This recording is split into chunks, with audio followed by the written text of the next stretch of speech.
تیخا خرنمه یاد یک قیسه بزیره بیاد دو سیم کار کنیم کرانتین داخل. سلام علیکم برادرای غریب. همین شهر ایساک مترسه بگو قیسه باری شما برادرها. навор сохта шудагии бо дастгирии сайти 1xbet дар инҷа коэффициентҳои зиёд ва бонусҳои гуногунам меёбем ки силкаш дар комментария. ҳамчунин агар бо промокоди ёвонӣ шумо регистратсия кунед барои пардохти аввалинтон 6500 рубл бонус медиҳанд.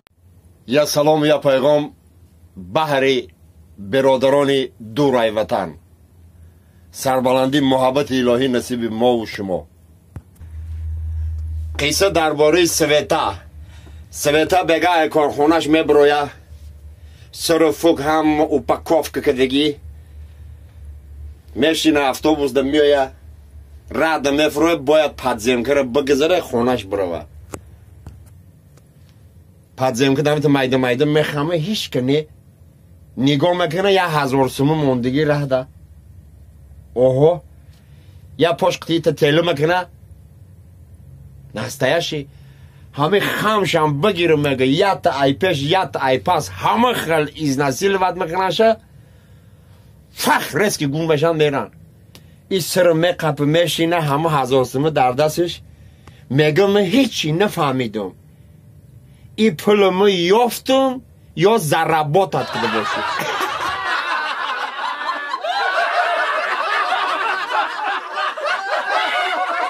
تیخا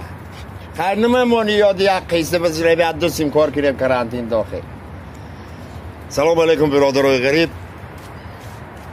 همین شهر ایساک مترسه بگو قیسه باری شما برادرها خنده فقط در لبانتان.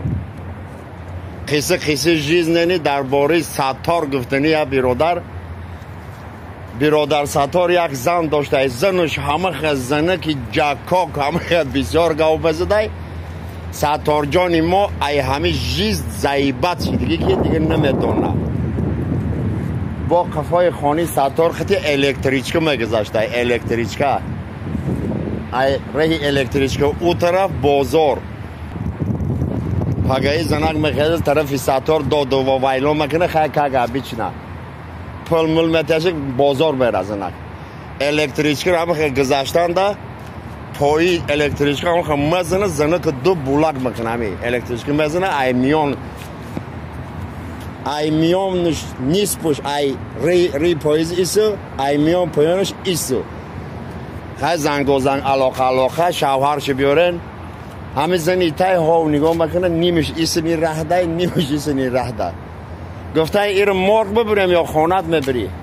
گفته خانه میبرون گرفتی انتار کرسلا دموندین ستار جانی زیبت شدگی ایمیان بالاش نگاه کده که این ایسنش آنش نگاه بده وپشه در کنسته ایمیان پایاش تیکش کده خسته رفته خانهش